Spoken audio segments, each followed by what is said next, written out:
इस वक्त की बड़ी खबर आपको बता दें, केंद्रीय गृह मंत्री अमित शाह एक बार फिर से अस्पताल में भर्ती हुए हैं। इस बार वो एम्स में भर्ती हैं। अमित शाह कोरोना से संक्रमित हुए थे, जिसके बाद उन्हें मेदांता अस्पताल में भर्ती कराया गया। रिपोर्ट नेगेटिव होने के बाद उन्हें अस्पताल से छुट्टी दे दी गई थी, लेकिन थकान और बदन दर्द की शिकायत के बाद वो एम्स में देर रात भर्ती हुए हैं। एम्स के डायरेक्टर रणदीप गुलेरिया की निगरानी में उनका ट्रीटमेंट इस वक्त चल रहा है। गृहमंत्री की तबीयत ठीक है और अस्पताल में अभी वो एडमिट है, स्टेबल उनकी कंडीशन, लेकिन 3 दिन पहले ही उनकी कोरोना रिपोर्ट नेगेटिव आई थी। हिमांशु हमारे संवाददाता इस वक्त तमाम जानकारी के साथ हमारे साथ जुड़े हैं। हिमांशु, दरअसल जिस तरह के सिम्टम्स इस वक्त अमित शाह में दिखाई दे रहे हैं, अक्सर संक्रमित होने के बाद पेशेंट्स में दिखाई देते हैं, लेकिन अभी क्या ताजा हालात हैं, किस तरह की उनकी स्थिति है, क्या जानकारी मिल रही है? मुझे जो है देश के गृह मंत्री अमित शाह को एक बार फिर से जो है वो हॉस्पिटल में एडमिट करना पड़ा। एम्स के अंदर उनको एडमिट किया गया है। ओल्ड नर्सिंग होम जो है वहां उनको जो है एडमिट किया गया है। ये बताया जा रहा है कि उनको थकान है और शरीर में दर्द हो रहा है, इस वजह से उनको जो है अभी एडमिट किया गया है, लेकिन वो अपना काम वहां से भी कर रहे हैं।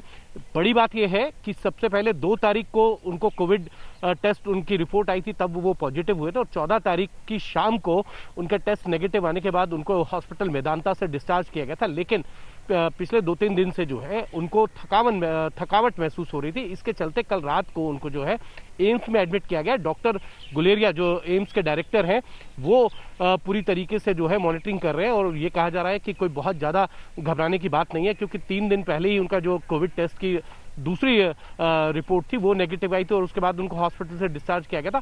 जैसा कि आपने भी कहा कि अगर कोविड टेस्ट कोरोना संक्रमित व्यक्ति अगर ठीक होता है तो उसकी बॉडी में थोड़े दिन जो है इस तरीके की चीजें देखने को मिलती हैं कि थकावट और दर्द जो है वो ज्यादा रहता है, तो ये एक कारण है। लेकिन देखना यह है कि क्या दोबारा से टेस्ट कराया जाएगा या नहीं कराया जाएगा, इसको लेकर एम्स के जो डायरेक्टर है गुलेरिया वो इस पर अंतिम फैसला लेंगे। लेकिन अभी फिलहाल इस तरीके की शायद टेस्ट कराने की कोई रिपोर्ट अभी तक नहीं है।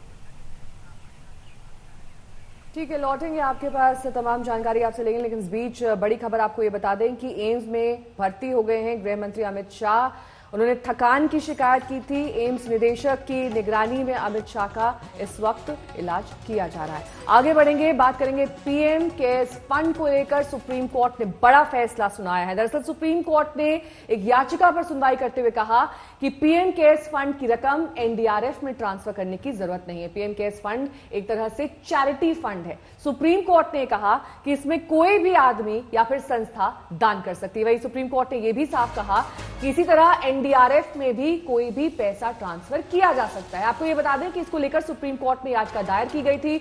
याचिका में पीएम केयर्स फंड की वैधता पर सवाल उठाए गए थे।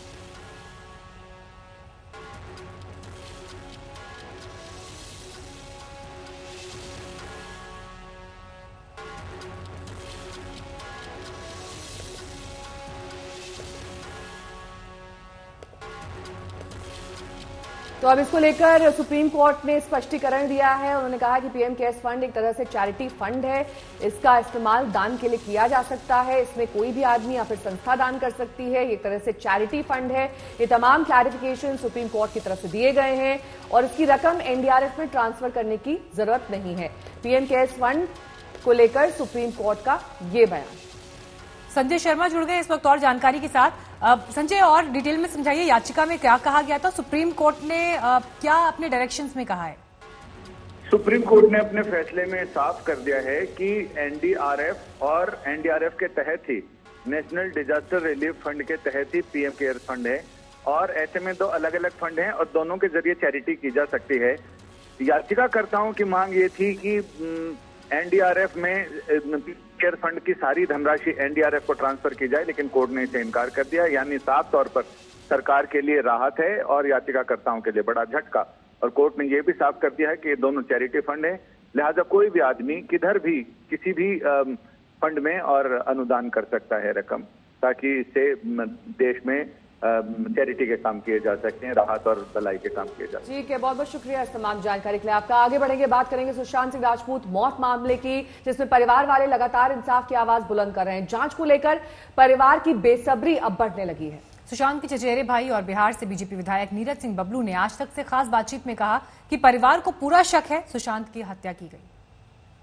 सुशांत सिंह राजपूत मौत के मामले में रोज नए तथ्य सामने आ रहे हैं। हमारे साथ नीरज बबलू, सुशांत सिंह के चचेरे भाई और बीजेपी विधायक मौजूद हैं। नीरज जी, नए तथ्य सामने आ रहे हैं, कुछ ऐसे गवाह भी सामने आ रहे हैं जो काफ़ी इम्पोर्टेंट साबित हो सकते हैं जब सीबीआई जांच इसमें होगी। क्या आप मांग करते हैं इस मामले को लेकर?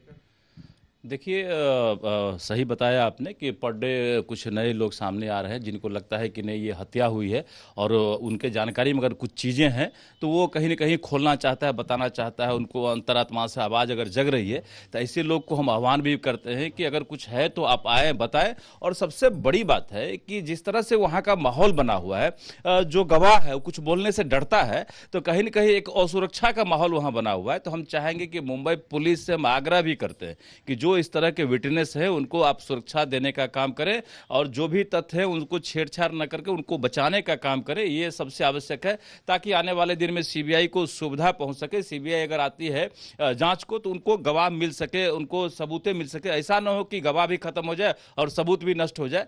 तो ये चीजें को मुंबई पुलिस कम से कम सहेजे, जो गवाह है उनको सुरक्षा दे, ये हम लोग जरूर चाहते हैं। नीरज जी, आपको इस बात की क्या आशंका है कि गवाह के साथ कुछ हो सकता है जो आज मान लीजिए टेलीविजन चैनल्स पे आके अपनी बात कह रहे हैं? आपको उनको लेकर कुछ लगता है, अंदेशा है?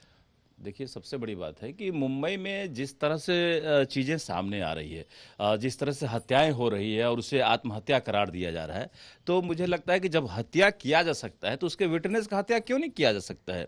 ये कहीं से इम्पॉसिबल नहीं है, ये पॉसिबल है। मुंबई में जो कुछ हो रहा है, जो हत्याएं हत्या हो जाती है, बॉडी को नग्न फेंक दिया जाता है और उसको आत्महत्या करार दिया जाता है, तो ये तो डेंजरस बात है।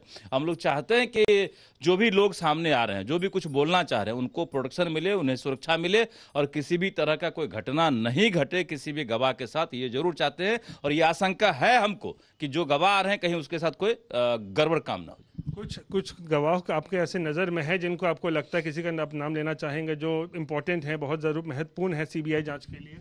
देखिए, अभी बहुत सारे नाम आ रहे हैं, तो हम लोग अभी नाम का खुलासा हम लोग अपने असर से नहीं करना चाहते हैं, फिर उनकी मुसीबत बढ़ जाएगी। तो इसलिए हम लोग खुद नाम नहीं बोलना चाहते, लेकिन बहुत सारे गवाह हैं जो सीबीआई का वेट कर रहे हैं, जो सीबीआई को बताना चाह रहे हैं, किसी और को नहीं बताना चाह रहे। तो ऐसे लोगों का सुरक्षा का ध्यान रखा जाए, हम ये आग्रह करते हैं। बीजेपी और कांग्रेस की जुबानी जंग नए स्तर पर पहुंच गई है। राहुल के आरोपों से तिलमिलाई बीजेपी ने राहुल और सोनिया पर चीन से पैसे लेने का आरोप मढ़ दिया है। राहुल पीएम केयर फंड में गड़बड़ी और बीजेपी के फेसबुक से सांठगांठ का आरोप लगा चुके हैं।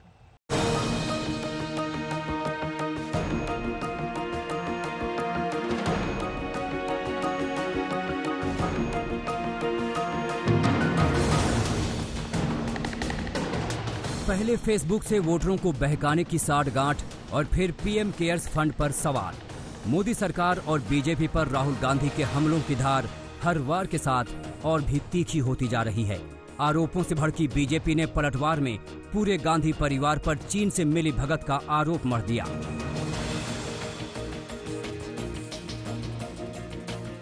आपके परिवार ने बहुत ही संदिग्ध तरीके से पीएमएनआरएफ में जगह बनाई और फिर फंड का पैसा अपने परिवार की ट्रस्टों में ट्रांसफर कर लिया। आप और आपकी मां ने देश के हितों पर आघात पहुंचाने के लिए चीन से भी पैसा लिया। क्या कोई इससे भी नीचे गिर सकता है? दरअसल राहुल गांधी कोरोना संकट के दौरान पीएम केयर्स फंड में जमा हुए पैसों को लेकर लगातार सवाल उठा रहे हैं। सोमवार को भी उन्होंने एक अखबार की रिपोर्ट का हवाला देते हुए फंड में गड़बड़ी के आरोप दोहराए। इसी से बीजेपी तिलमिला गई। आरटीआई के अंदर अगर ये पूछा जा रहा है कि पीएम केयर्स फंड की डिटेल चाहिए, कितना पैसा आया, कहां खर्च हुआ, क्यों भारत सरकार बताने से हिचक रही है? क्यों प्रधानमंत्री बताने से हिचक रहे हैं? अगर ये सवाल राहुल गांधी ने कर दिया तो नड्डा साहब ट्वीट करके उनको बुरा भला कहेंगे। नड्डा साहब के इस ट्वीट से पता चलता है कि कहीं ना कहीं दाल में काला है। इस विवाद के एक दिन पहले ही राहुल गांधी ने बीजेपी नेताओं की सोशल मीडिया साइट फेसबुक के साथ सांठगांठ का आरोप भी लगाया। राहुल ने इस आरोप के समर्थन में अमेरिकी अखबार की रिपोर्ट का हवाला दिया था। अमेरिकी अखबार ने आरोप लगाया था कि भारत में फेसबुक की पॉलिसी डायरेक्टर अंकी दास ने बीजेपी नेताओं के हेट स्पीच पर कार्रवाई करने से कंपनी को रोका था। हालांकि अंकी दास इन आरोपों से इनकार कर रही हैं। हेट स्पीच के आरोपों से घिरे तेलंगाना के बीजेपी विधायक भी सफाई देने उतर आए हैं। देश हित में, धर्म हित में ही हम लोग कार्य करने वाले व्यक्ति हैं। और कोई एक ऐसा एक केस बता दीजिए कि हमने कहने पर कहीं पर दंगा फसाद हुआ, कोई एक केस आप मुझे बता दीजिए। दूसरी बात, मेरे नाम पर कई फेसबुक अकाउंट खुले हुए हैं, उसका मैं जिम्मेदार नहीं हूं। सियासत गर्म है।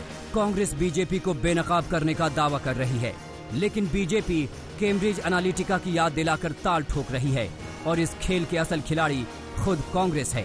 ये और बात है कि वो अपने ही खेल में हार गई। आज तक ब्यूरो। 24 घंटे के अंदर घाटी में 2 आतंकी हमले हुए। दोनों हमलों में सीआरपीएफ को निशाना बनाया गया, लेकिन आतंकियों के मंसूबे नाकामयाब हुए। हमारी सुरक्षा एजेंसीज ने लश्कर के 2 आतंकवादियों को ढेर कर दिया और जैश के दहशतगर्दों को ढूंढने के लिए सर्च ऑपरेशन चला रही हैं। इस बीच पूरे दक्षिण कश्मीर में हाई अलर्ट है।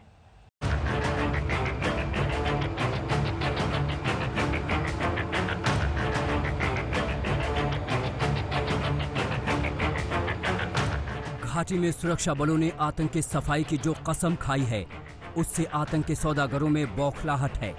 बौखलाहट ऐसी कि 24 घंटे के भीतर आतंकियों ने दूसरी बार सीआरपीएफ को निशाना बनाया। पहले बारामूला में नाका पार्टी पर हमला और फिर कुलगाम में सीआरपीएफ कैंप पर हमला।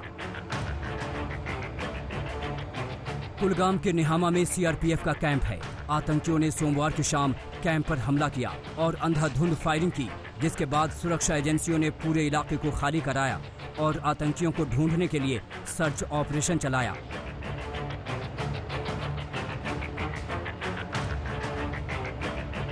कुलगाम से पहले आतंकियों ने बारामूला में सीआरपीएफ की नाका पार्टी पर घात लगाकर हमला किया। सुरक्षा एजेंसियों ने फौरन हमले का बदला लिया और 2 आतंकियों का काम तमाम कर दिया। इनमें एक आतंकी सज्जाद उर्फ हैदर लश्कर का टॉप कमांडर है, जिसका खात्मा सुरक्षा बलों के लिए बड़ी कामयाबी मानी जा रही है। 3 मिलिटेंट आए और आर लेकर सीआरपीएफ पुलिस के नाका पर उसको अंधाधुंध फायरिंग शुरू कर दिया, जिसमें हमारे 2 सीआरपीएफ जवान और एक हमारी पुलिस के शहीद हो गए। अब हमले में सीआरपीएफ की 119वीं बटालियन के 2 जवान भी शहीद हुए हैं। वहीं सेना का 1 और जम्मू कश्मीर पुलिस का भी 1 जवान शहीद हुआ है। आतंकियों के कब्जे से सुरक्षा बलों ने AK-47 और गोला बारूद बरामद किया है। सेना ने पूरे इलाके को घेर लिया है और तीसरे आतंकी की तलाश जारी है। ये हमला तब हुआ जब साझा तौर पर सुरक्षा बलों की तैनाती एक सड़क पर हो रही थी, जब अंधाधुंध मिलिटेंटों ने सुरक्षा बलों पर गोलीबारी की। फिलहाल पूरे इलाके की घेराबंदी कर दी गई है और हमलावरों की तलाश जारी है।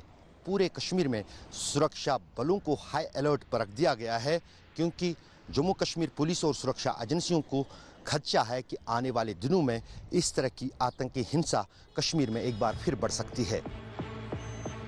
उधर जैश के आतंकियों के छिपे होने की खबर के बाद सुरक्षा बलों ने पुलवामा में भी सर्च ऑपरेशन चला रखा है।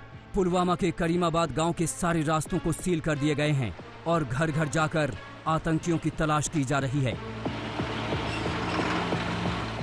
इस साल सेना करीब 160 आतंकियों का सफाया कर चुकी है, लेकिन पाकिस्तान परस्त आतंकी बाज नहीं आ रहे। बीते कुछ दिनों में सेना पर हमले तेज हुए हैं। अशरफ वानी, श्रीनगर, आज तक। कैसा था रिया चक्रवर्ती और सुशांत का रिश्ता? इस बारे में पहली बार रिया के वकील सतीश मानशिंदे ने कई अहम खुलासे किए हैं। इंडिया टुडे मैगजीन से बातचीत में सतीश मानशिंदे ने बताया कि सुशांत और रिया के रिश्ते क्यों खराब हुए, क्यों रिया सुशांत का घर छोड़कर गई। मानशिंदे ने सुशांत के पैसे के इस्तेमाल पर भी कई खुलासे किए। सुशांत के साथ रिया के कैसे रिश्ते थे? रिया और सुशांत दोनों एक दूसरे को कई बरसों से जान रहे थे, क्योंकि दोनों फिल्म इंडस्ट्री में काम कर रहे थे। 2019 में रिया और सुशांत एक पार्टी में मिले। इसके बाद दोनों के बीच डेटिंग शुरू हो गई। यहाँ तक कि दोनों एक दूसरे के घर में काफी समय बिताते थे। दिसंबर 2019 में आखिरकार दोनों मुंबई के बांद्रा में शिफ्ट हो गए और साथ तब तक रहे जब तक रिया ने 8 जून 2020 को सुशांत का घर छोड़ दिया था। सुशांत के परिवार के आरोप पर क्या कहेंगे? उनका आरोप है कि रिया ने सुशांत के पैसे अपने अकाउंट में ट्रांसफर करवाए। ये पूरी तरह से बकवास है। 27 जुलाई 2020 तक सुशांत के परिवार से किसी शख्स ने मुंबई पुलिस या किसी दूसरी अथॉरिटी के सामने आरोप नहीं लगाए। रिया ने आत्महत्या, पैसे की हेराफेरी और दूसरे दुरुपयोग जैसे आरोपों से इनकार किया है। मुंबई पुलिस और प्रवर्तन निदेशालय को रिया के वित्तीय दस्तावेज सौंप दिए गए हैं। रिया को सुशांत के खाते से कुछ भी नहीं मिला है। उसके सभी इनकम टैक्स रिटर्न को पुलिस और प्रवर्तन निदेशालय ने जांच किया है। किसी ने रिया के खिलाफ कुछ भी गलत नहीं पाया। क्या सुशांत के परिवार रिया सुशांत के रिश्ते को मंजूर नहीं थे? रिश्ते के शुरुआती महीने में जब रिया सुशांत के घर गई तो उनकी बहन प्रियंका और प्रियंका के पति सिद्धार्थ रहे थे। एक रात अप्रैल 2019 के महीने में रिया और प्रियंका पार्टी में गईं। प्रियंका ने खूब शराब पी और लोगों के साथ बदतमीजी करने लगी। इसलिए रिया ने सुशांत से कहा कि सभी को घर लौट जाना चाहिए। घर लौटने के बाद भी सुशांत और उनकी बहन शराब पीते रहे। प्रियंका की वजह से रिया काफी परेशान थी, जिसके बाद रिया ने घर छोड़ दिया। रिया ने सुशांत को सारी बातें बताई, जिसके बाद सुशांत के प्रियंका के साथ बहस भी हुई। उसके बाद सुशांत और उनके परिवार के रिश्ते खराब रहे। सुशांत की मौत के बाद अंतिम संस्कार में भी रिया का नाम नहीं था, इसलिए वो दाह संस्कार में नहीं गई। किन हालातों में रिया ने सुशांत के घर को 8 जून को छोड़ा? सुशांत अपने परिवार को लगातार फोन कर रहे थे। सुशांत ने अपने परिवार को बताया कि वो आकर उनसे मिले। कई दिनों तक फोन पर रोने के बाद सुशांत की बहन मीतू आकर रहने को तैयार हुई। 18 जून 2020 को मीतू सुशांत के घर आने को राजी हो गई। इसके बाद सुशांत ने रिया से कहा कि कुछ पल के लिए उसे परिवार के साथ छोड़ दे। रिया को अक्सर पैनिक अटैक होता था। सुशांत के व्यवहार ने रिया की समस्या को और बढ़ा दिया। भले ही रिया अपने परिवार को देखना चाहती थी, लेकिन वो सुशांत को बिल्कुल छोड़ना नहीं चाहती थी। 8 जून 2020 को ही रिया ने डॉक्टर सुशांत वॉकर के साथ खुद का एक थेरेपी सत्र आयोजित करने की व्यवस्था की थी और सुशांत से अनुरोध किया था कि डॉक्टर से दिखाने के बाद उसे छोड़ दे। लेकिन सुशांत ने कहा कि मीतू के आने से पहले तुरंत वहां से चली जाए। रिया बूझे मन से चली गई और साथ में सुशांत को कहा कि अगर उसे कोई जरूरत हो तो वो उसे और उसके भाई को बताए। क्या रिया सीबीआई जांच अभी भी चाहती है? रिया ने हमेशा से कहा कि निष्पक्ष जांच के जरिए सच सामने आना चाहिए। उसने सुप्रीम कोर्ट में जो याचिका दी है उसमें कहा गया है कि गृह मंत्री अमित शाह से सीबीआई जांच की मांग की गई है। सुप्रीम कोर्ट से रिया ने खुद कहा है कि अगर सुप्रीम कोर्ट इस मामले को सीबीआई को देती है तो उसे कोई आपत्ति नहीं है। क्या रिया को लगता है कि बिहार पुलिस पूर्वाग्रह से ग्रस्त है? क्या रिया मुंबई पुलिस की जांच से संतुष्ट है? बिहार पुलिस को जांच का अधिकार नहीं है। गैर कानूनी जांच में रिया शामिल नहीं होगी। बिहार पुलिस ने जिस तरीके से जांच की है उस पर रिया को आपत्ति है। रिया को बिना समन दिए बिहार पुलिस मुंबई चली आई। रिया जांच में सहयोग से नहीं भाग रही है। जिस तरीके से बिहार में जांच शुरू हुई उस पर रिया को भरोसा नहीं है। क्या आपको लगता है कि इस मामले में राजनीति हावी हो गई है? रिया इसकी शिकार हो गई है? हाँ बिल्कुल। सुप्रीम कोर्ट में 11 अगस्त की सुनवाई में जिस तरह से कमेंट किए गए उससे साफ होता है कि इस मामले में राजनीति ज्यादा है और सच्चाई कम। बिहार में चुनाव को देखते हुए ज्यादातर राजनेता फायदा उठाना चाहते हैं। सुशांत के परिवार ने उसकी मौत को लेकर फिर कई सारे गंभीर सवाल खड़े किए हैं। परिवार ने पूछा है कि आखिर सुशांत का कमरा सील क्यों नहीं हुआ? सुशांत की पंखे से लटकती डेड बॉडी की तस्वीरें क्यों नहीं ली गई?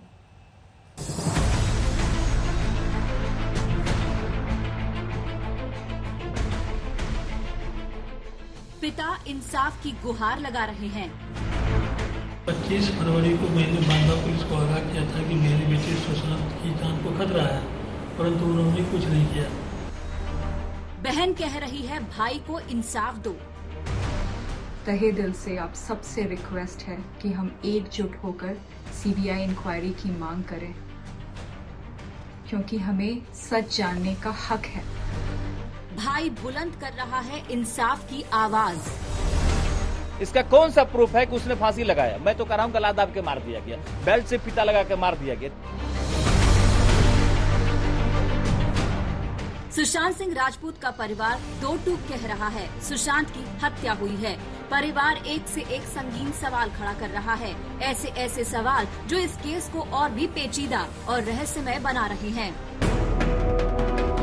सुशांत के परिवार वालों ने सवालों की पूरी बौछार कर दी है। सवाल नंबर 1, डेड बॉडी को उतारने की वीडियोग्राफी क्यों नहीं हुई? अगर आप कह रहे हैं कि सारा फुटेज लाए, सारा वीडियो बनाए, तो पंखे पे लटका हुआ है, इसका वीडियो कहाँ है? इसका फोटो कहाँ है? सवाल नंबर 2, पोस्टमार्टम करीब के अस्पताल में क्यों नहीं कराया? सवाल नंबर 3, सुशांत के कमरे को मुंबई पुलिस ने सील क्यों नहीं किया?